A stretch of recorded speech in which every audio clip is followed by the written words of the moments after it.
What's up, y'all? Winnie here. Welcome back to the SP Foundation Wiki. In today's episode, we're going to be checking out the Third Antarctic Empire.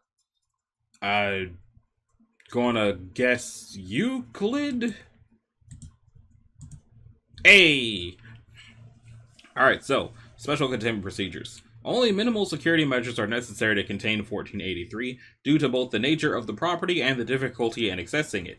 All entry and exit to Universe B10208 Alpha 1483 is to be regulated by Falcon and Dust Side stations located on both sides of the transition zone. Okay. In the event of aggressive invasion of baseline by 1483, the emergency charges around Dust Side Station are to be detonated, cutting off access to 1483. All personnel assigned to the Foundation Embassy or any other sites within the boundaries of 1483 may only be held accountable to the provisions of their basic operations charter by the Overseer Board.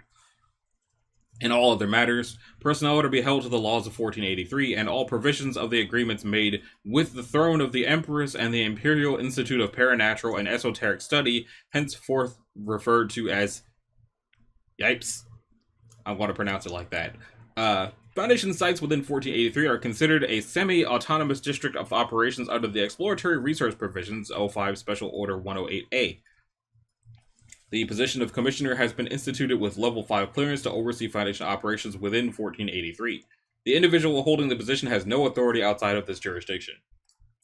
Description: SCP-1483 is the continent of Antarctica, as confirmed by local maps and day-night cycles, located in Universe B10208 Alpha 1483, and entered by means of passing through a small crevasse located in the Queen Alexandra mountain range, coordinates redacted.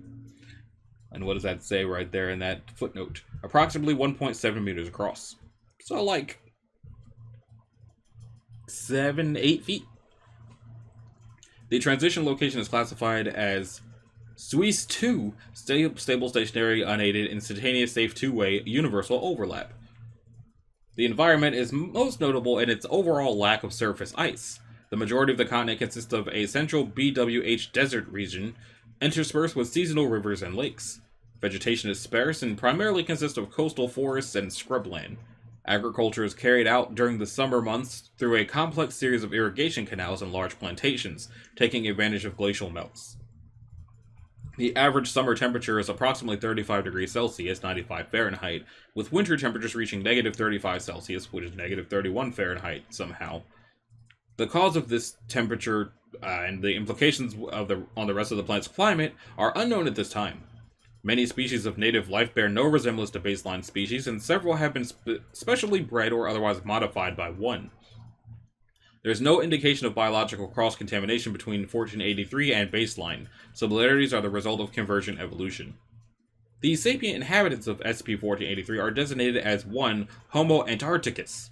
The exact lineage of the species is unknown at this time, though the last shared ancestor with H. sapiens is considered to be B10208 Alpha 1483 instance of H. heidelbergensis. A single subspecies and numerous racial variants exist, as well as several clades formed by the application of specific anomalous properties to certain populations. See Addendum 2 for a listing of major clades of 1. 1483 is currently unified under the Third Antarctic Empire, a matriarchal imperious monarchy overseeing 17 independent provinces. And what does it say? A direct translation of the government's full title is Third/Granddaughter Domain of the South beneath the sun upon the Throne of Bones. Provincial governments are answerable to a central regulatory bureaucracy operating out of the capital. The current imperial government was founded in 1526 CE and is the third such ruling body to unify the continent. Records prior to year 2-151-553 CE are both rare and generally inaccurate. These dates mark the restructuring of the bureaucratic structure and standardization of the language after the loss of the Hall of Records. The Empire's technology level is roughly equivalent to that of 20th century baseline, with certain exceptions. Nuclear, geothermal, and solar power are more prevalent energy sources than fossil fuels, while communication and aerospace technologies lag behind the baseline significantly. Wired telecommunications and primitive computing systems are extant only within developed areas. The majority of the population of 1483 resides in urban centers connected by a train network or large plantation settlements. Did I miss something? No, that's right. Most settlements contain subterranean districts for inhabitation during the winter months. Mainstream Imperial culture is a highly stratified female-dominated class system, though regional variants or throwbacks to older cultural structures exist in outlying areas. The existence of anomalous objects is common knowledge within the Empire, officially dealt with by the Imperial Institute of Paranatural and Esoteric Study and military force as necessary. The Foundation is treated as a public ward of the Yipes. The Foundation's presence and purpose in 1483 is tolerated by Imperial authorities. However, the Foundation is limited to operations within authorized areas. Access to sealed records, specific information regarding items under the Institute's control, and any information deemed sensitive by the Empire or Yipes is likewise limited. See Addendum 1 for a list of major anomalous objects under Imperial control. When questioned about regions outside the borders of 1483, an Imperial liaison responded, "The dealings of savages and their rotting lands are of no concern to us. Do not waste your time in asking after them." Okay. Addendum 1. The Yipes has cataloged over 3,000 anomalous items and entities since its founding during the Second Empire era. 2-230632 CE. Of note is the presence of certain patterns within anomalous items that do not exist within the baseline, with some correlation with 1483C.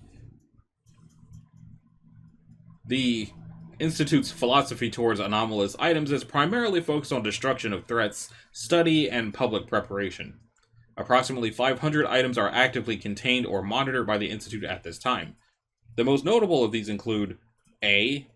Sanakthria, the remains of a massive unknown organism, much of which currently served as the framework of the Imperial Palace. Estimates of A's initial size have indicated that the creature weighed in excess of 10,000 tons. The entity features heavily in local folklore, albeit in generally unproven and often contradictory accounts. What can be said with certainty is that A's death led to the formation of the First Empire. B. The Maws of Esser, or Esser, a series of unstable, mobile, unaided, instantaneous, dangerous, one-way universal overlaps which will randomly manifest across 1483. These overlaps are visible, though intangible, appearing as dark clouds at ground level. Their appearance is accompanied by the manifestation of 3-20-1F, which will consume all life in their path and will persist for 1 to 6 hours. Periods of manifestations vary between 15 seconds and up to 45 days, with an average of 10 to 12 hours. C. The Blessings of Aquum, or Akum, an overall term applied to 18 known schools of occult practice. Folklore claims that these schools originated with a series of objects used to kill A, though this has not been confirmed. Information regarding C is highly regulated by the Institute, though it is known that forms of C have been used in modification of the populace, and that the 18 schools are practiced throughout the Empire. Addendum 2. Notable clades of 1 include the Summer Court, the major population of 1, generally similar to baseline humanity, though more resistant to extreme temperatures and possessing an overall more broad build.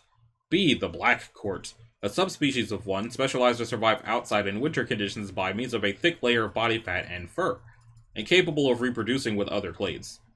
1B traditionally takes over most facets of public life, including the Senate, military, and administrative positions during the winter months. Summer months are spent in nomadic communes. C. Menders. Members of the religious hierarchy of the Empire, possessing a second pair of arms with segments of a seemingly decorative metallic exoskeleton encircling the limbs and torso, capable of dispelling instances of B. D. Watchers upon all, the rarest clade of 1, generally found serving in special positions under direct instruction of the Empress or leading bands of C. D specimens stand approximately 2.5 meters in height, possess 2 additional pairs of arms, and have more extensive iterations of the 1C exoskeletons. Iris and sclera of the eyes are completely black. Local myths claim that D have received all blessings of C. 1E, minor clades. This classification includes all minor clades native to outlying provinces that have not yet been studied in detail by the Foundation. 1F, feastlings. Entities that will manifest alongside B instances. 1F will appear as emaciated 1 and are singularly violent in behavior, attacking and consuming any nearby organisms. Addendum 3. A timeline of Foundation involvement in 1483 is as follows. In 1912, the first evidence of the existence can be traced back to the journal of somebody, a member of the British Antarctic Expedition 1910 under Robert Falcon Scott. Blank claimed to have seen dark-skinned humanoid figures emerging from a rift. He was unable to make contact with the entities, but nonetheless provided a detailed description of the figures. Blank did not alert any other members of the expedition about the event. In 1989, their journal was recovered from a Marshall Carter and Dark auction house. It is cataloged without study. In 1991, the journal was removed from storage by Dr. Edith Yard. Plans for expedition are made. 94, reconnaissance force consisting of Strike Team Iota 15 makes the first foray into 1483. 058 pushes for further exploration and contact with the natives. In 96, a second reconnaissance mission is made by Iota 15, the third and final reconnaissance mission in 1997. The Yard expedition makes contact with the Imperial government for the first time. In 1998. In 2000, the Foundation Embassy is founded in the Imperial capital of Rutrel. Official agreements of the occupation are signed by Empress Udmai Sjen VI, detailing the rights and functions of Foundation personnel within 1483 and procedure for communication with the outside. 2000, Dr. Edith Yard is appointed to the position of Commissioner. In 2001, Dust Station is built at the point of transition. In 2002, Falcon Station is built on the baseline point of transition. 2004, Site 1483 Alpha is built in the Saken province. And then 2007, Site Beta in the Grey Mountain province. 2009, Gamma is built in the Izul province. 2010, Dr. Edith Yard dies due to respiratory infection. 2011, Dr. Thomas Bailey appointed as commissioner. Okay, so that doesn't sound too bad. Sounds weird, but when was this last edited? The last time this article was touched was February of 2022, 972 days ago. So, I fully expect at some point this article is going to change and there's going to be a war between this universe and the regular universe and it's going to turn into something completely different and weird and blah blah blah. But for now, it's interesting and totally chill. Unlike some of the other alternate universes the Foundation has found themselves in. But that's going to do it for this episode, which was like 3 times as long as the last one. If you liked it, subscribe, and also like it, I guess. If you didn't, don't. If you want notifications, click the bell, and they're supposed to do that for you. And I'll see y'all in the next one. Later.